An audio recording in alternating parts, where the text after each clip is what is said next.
오늘 우리에게 주신 하나님의 말씀은 누가복음 23장 39절로 43절 말씀입니다.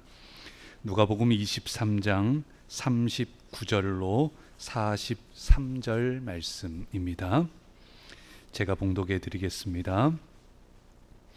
달린 행악자 중 하나는 비방하여 이르되 네가 그리스도가 아니냐 너와 우리를 구원하라 하되 하나는 그 사람을 꾸짖어 이르되 네가 동일한 정죄를 받고서도 하나님을 두려워하지 아니하느냐 우리는 우리가 행한 일에 상당한 보응을 받는 것이니 이에 당연하거니와 이 사람이 행한 것은 옳지 않은 것이 없느니라 하고 이르되 예수여 당신의 나라에 임하실 때에 나를 기억하소서 하니 예수께서 이르시되 내가 진실로 네게 이르노니 오늘 네가 나와 함께 낙원에 있으리라 하시니라. 아멘. 오늘은 종려주일입니다. 예수님께서 고난당하시기 전에 마지막 이제 예루살렘으로 입성을 하실 때 나귀 새끼를 타고 입성을 할 때 사람들이 호산나 호산나를 외치면서 종려나무 가지를 흔들었다라고 하면서 그 환영의 의미를 나타낼 때에 그 의미를 들어서 종려주일이라고 합니다. 그리고 이제 오늘부터 한 주간을 이 토요일까지를 고난주간으로 함께 지키고 있습니다. 이 한 주간은 예수님께 이 십자가 지시기 전에 마지막 한 주이십니다. 그래서 상당히 의미가 있고 그런 주간입니다. 오늘 저와 여러분 모두에게도 우리가 이 한 주간을 우리도 어쩌면 예수님처럼 그 마음으로 한 주간을 한번 살아보면 참 좋겠습니다. 세상 일들도 바쁩니다. 물론 여러 일들이 중요한 일들이 있습니다. 그 일들은 감당하면서도 우리의 마음이 우리의 영혼 전체가 하나님께로 초점을 맞춰서 한 주간을 한번 살아봤으면 좋겠습니다. 오늘 말씀을 쭉 읽다 보면 사실 논리나 철학이나 또 혹은 효율성을 따지거나 이랬을 때에 이건 말도 안 되는 것 같아, 이런 경우가 한 사람 나옵니다. 어떤 경우냐면요, 예수님 십자가 지실 때에 함께 십자가를 지고 갔던 이들이 있고 또 예수님이 십자가 가운데에서 십자가에 못 박히셨으면 좌우에 한 사람 한 사람씩 해가지고 두 명의 강도가 함께 십자가에 못 박혔습니다. 이런 가운데서 그 두 사람 중에 한 사람이, 이 사람도 어쨌든 둘 다 사형수인데 두 사람 중에 한 사람이 구원을 받게 됐다는 겁니다. 그 십자가 위에서 구원을 받게 되었다라고 하는 겁니다. 그 인생의 마지막 날 구원받은 그 사람은 어떤 사람인가? 그 사람이 왕이거나 혹은 고위 관료였거나 혹은 돈이 많았거나 또 세상에서 공로가 많거나 혹은 집안이라도 좋았거나 그러면 다른 사람이 힘을 써줘서 구원을 받았을까?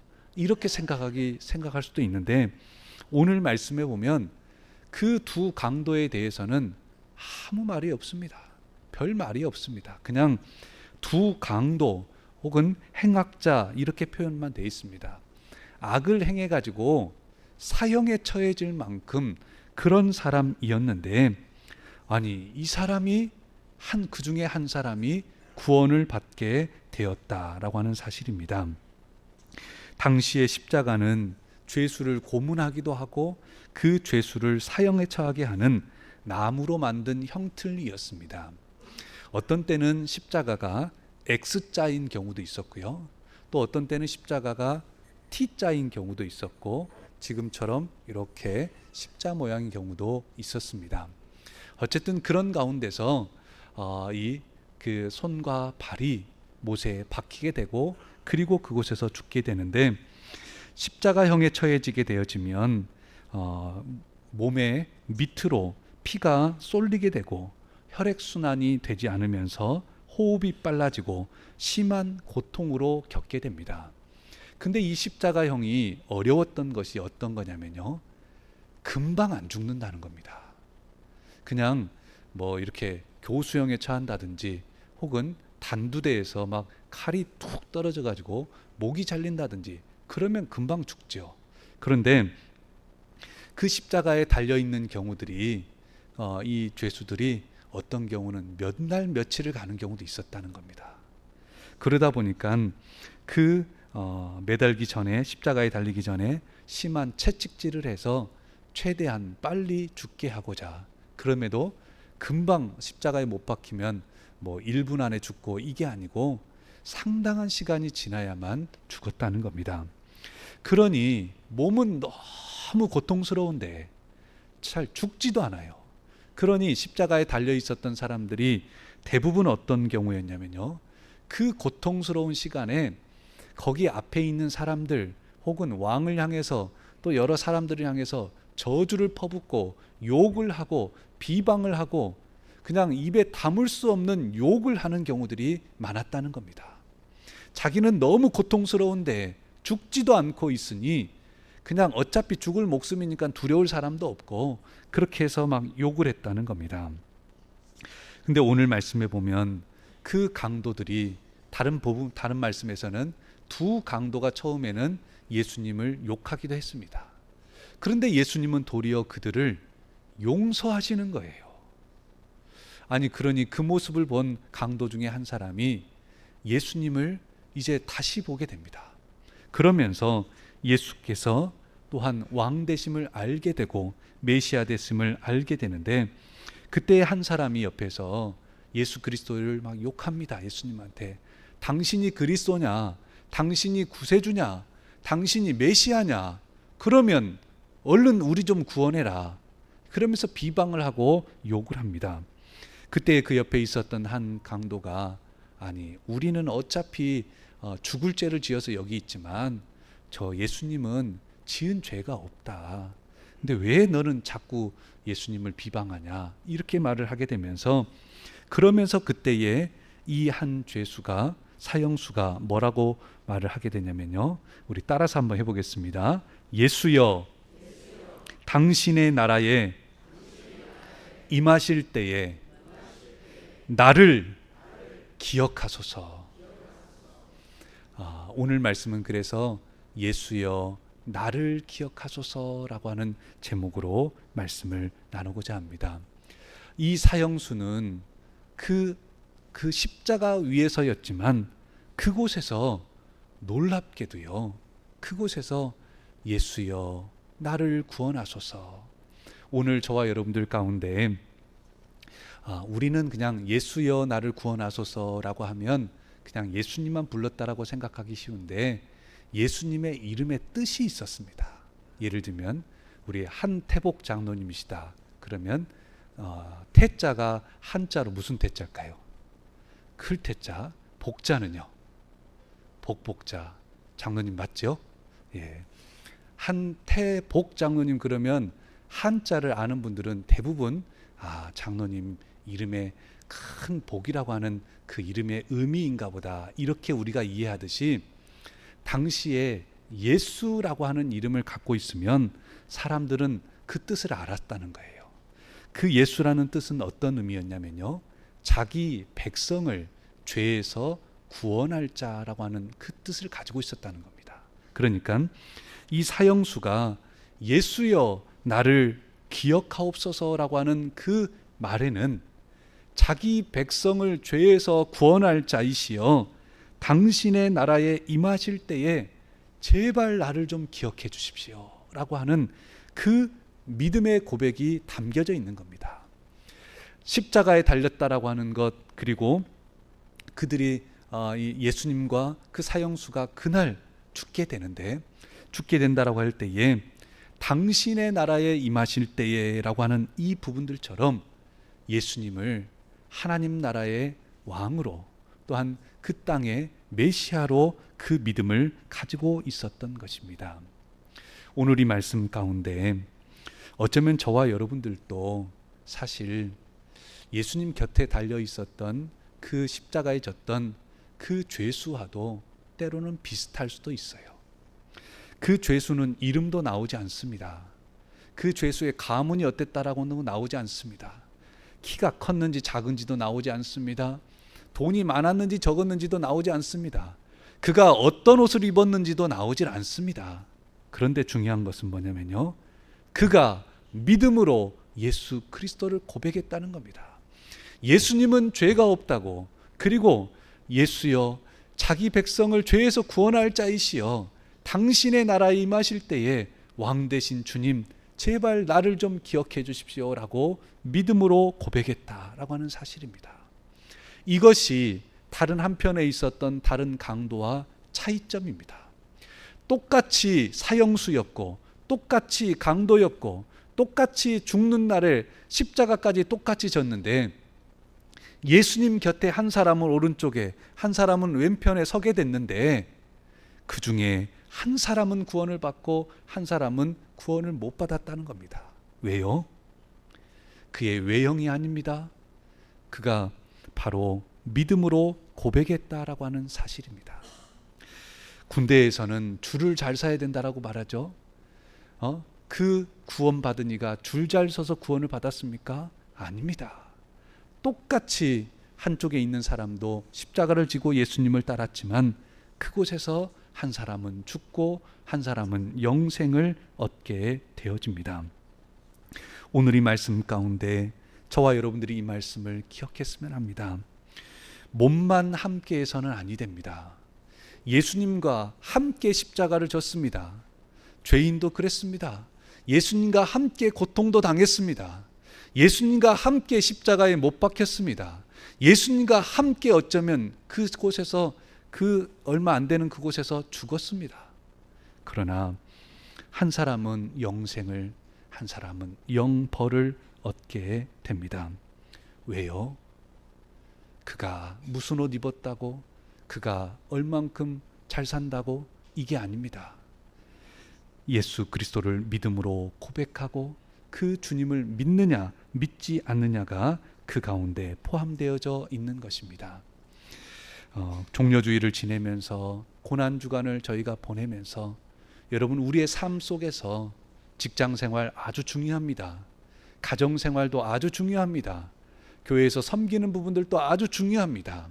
그 일들은 삶의 자리에서 삶의 예배로 드리며 나아가십시오. 그러면서도 우리가 우선순위를 두고 우리가 마음속에 정말 집중해야 될 것은 무엇인가? 바로 예수 그리스도 그 믿음, 그 믿음에 우리가 집중해야 한다라고 하는 겁니다. 아무리 우리가 준비해가지고 자녀들이 잘 됐다고 해서 어쩌면 그걸로 우리가 구원받는 게 아닙니다. 어쩌면 우리가 돈이 많다고 해서 세상에서는 인정받고 높임 받을 수도 있겠지만 오늘 말씀 어디에도 그런 내용은 단 한 자도 나오지 않습니다. 이 말씀 바로 예수 그리스도를 믿을 때에만 우리가 구원을 얻게 되기 때문입니다. 43절 말씀에 보면 예수께서 이르시되 내가 진실로 내게 이르노니 오늘 네가 나와 함께 낙원에 있으리라 하시니라 라고 말씀하십니다. 십자가의 날은 그곳은 고통의 곳이요 또한 수치이기도 합니다. 어쩌면 죽어서도 십자가에 달려 죽었다라고 하는 것은 수치일 수도 있습니다. 그리고 그 십자가는 절망이요 희망이 없어 보이는 십자가일 수도 있습니다. 그곳에서 그날 죽게 되니 어쩌면 도저히 그 모든 부분들이 끝이라고 생각했을 수도 있습니다. 하지만 아닙니다. 그곳에서 예수 그리스도를 믿게 되면 마지막 그 순간에라도 예수 그리스도를 믿게 되면 아무리 그곳이 사형에 처해지는 사형틀이라 한다 할지라도 아무리 그곳이 죽기 직전이라 한다 할지라도 예수 그리스도를 믿기만 하면 절망이 소망으로 바꿔지게 되어집니다. 또한 고통이 나중에는 기쁨으로 바꿔지게 될 줄로 믿습니다. 오늘 저와 여러분에게도 마찬가지입니다. 저와 여러분의 삶 속에서 절망스러울 때가 있을 겁니다. 상황을 놓고 보면 고통스러울 때가 있을 겁니다. 십자가의 그 고통처럼 차라리 그냥 빨리 그 고통이 사라졌으면 하는 마음이 들 정도까지도 그럴 때도 있을 수 있습니다. 다 끝나버린 것처럼 느껴질 수도 있습니다. 절망이라고 생각될 수도 있을 수도 있습니다. 하지만 여러분, 아닙니다. 그곳에서 예수를 믿기만 하면, 그곳에서 예수를 믿기만 하면, 예수를 안 믿는 이에게는 그곳이 끝입니다. 하지만 예수를 믿기만 하면 그곳은 절망이 아니라 소망이요, 고통이 아니라 기쁨으로 바꿔지게 될 줄 믿습니다. 오늘 이 말씀이 저와 여러분에게도 적용이 가능한 말씀입니다. 우리 마음속에 다 끝나버렸다고, 이제는 소망이 없다고, 다른 말로 하면 이제는 희망이 없다고 여러분 말씀하신 분도 있을 수 있습니다. 아닙니다. 이 예수님 곁에 있었던 그 강도는 그날이 마지막 날이었습니다. 하지만 예수님과 함께하게 되어지니 그곳은 영생으로 연결되어지는 소망의 날이 되었습니다. 로마서 10장 13절 말씀에 보니 누구든지 주의 이름을 부르는 자는 구원을 받으리라 라고 말씀하셨습니다. 누구든지 주의 이름을 부르는 자는 무엇을 받는다고요? 구원을 받는다라고 하는 사실입니다. 누구든지입니다. 사형수이든지 또한 얼마나 어쩌면 높은 사람이든지 어느 누구든지 상관없이 누구든지 예수 그리스도 그 이름을 부르는 자는 구원을 받게 되어집니다. 이 말씀을 저와 여러분들이 기억하시고 특별히 하나님의 은혜가 여러분 가운데 함께하여져서, 그래서 어쩌면 그 말을 예수님께서 오늘 네가 나와 함께 낙원에 있으리라 라고 하는 그 말씀을 들을 때에 그 사람은 얼마나 좋았을까 싶습니다. 분명 고통스러운 자리이지만 오늘 네가 나와 함께 낙원에 있으리라, 얼마나 좋았을까요? 오늘 네가 나와 함께 낙원에 있으리라, 얼마나 그 말씀이 좋았을까요? 죽음도 두렵지 않은 말씀이 되었을 것입니다. 어떤 경우에든지 그 말씀만 붙잡고 살아간다라고 할 것 같으면 죽음도 두렵지 않았을 것입니다. 얼마 전에 한영복 성도님, 우리가 같이 기도했던 한영복 성도님이 하나님의 부르심을 받고 천국에 가셨습니다. 마지막 이 예배를 드릴 때에, 그 예배를 드릴 때에 병상에서 이 세례도 받고 또 그리고 성찬에도 함께 참여하게 되었습니다. 그 전 신방할 때에 세례를 받으셨나 여쭤봤더니 세례를 받을 기회가 있었는데 그때에 다른 일로 인해서 세례를 못 받았다고, 그래서 세례를 받고 싶어 하셨습니다. 본인도 항암 치료를 한 40번 가까이 했다라고 들었습니다. 그리고 병원에서도 더 이상 이제는 어떻게 손쓸 길이 없다라고 해서 요양병원으로 가셨습니다. 그런 경우가 되면 본인이 살 날이 얼마 안 남았다라고 하는 것을 알까요? 모를까요? 압니다. 본인도 다 압니다. 그런데도요, 예수 그리스도를 고백하고 믿음으로 그 예수 그리스도를 인정하고 고백하고 그리고 난 다음에 아멘, 아멘 하면서 예수님을 받아들이고 그리고 그 은혜 가운데 세례를 받고 또 성찬에 참여하고 그 모습으로 하고, 그리고 그때만 하더라도 의식이 있으셨으니까 인사하고 돌아오는데도 제 마음이 너무나 행복했습니다. 너무나 좋았습니다. 물론 다음번에 한 번 더 뵐 수 있으면 좋겠다라고 하는 마음도 있었지만 못 뵈더라도 너무 마음이 좋았습니다. 왜요? 영생의 소망이 있기 때문입니다. 우리는, 저와 여러분들은, 여러분 때로는 우리가 십자가에 못 박힌 것처럼 어쩌면 벼랑 끝에 몰릴 때도 있을 겁니다. 삶의 자리에서도 그럴 때가 있을 수 있습니다. 우리의 마음이 그럴 때도 있을 수 있습니다. 하지만 그때마다 우리는 기억해야 됩니다. 오늘이 세상의 마지막, 나에게 마지막 날이라 한다 할지라도 그곳에서 예수 그리스도를 믿고 그 예수님과 함께하게 되어지면 그 영혼에게는 절망이 아니라 소망입니다. 절망이 아니라 희망입니다. 또한 고난은 있다 할지라도 그곳이 기쁨과 은혜의 자리가 될 줄로 믿습니다. 오늘 저와 여러분 모두에게 이 은혜가 함께하고, 그래서 이 한 주간도 제목을 기억하고 함께 기도하면 좋겠습니다. 따라서 해보겠습니다. 예수여 나를 기억하소서. 기도하시겠습니다.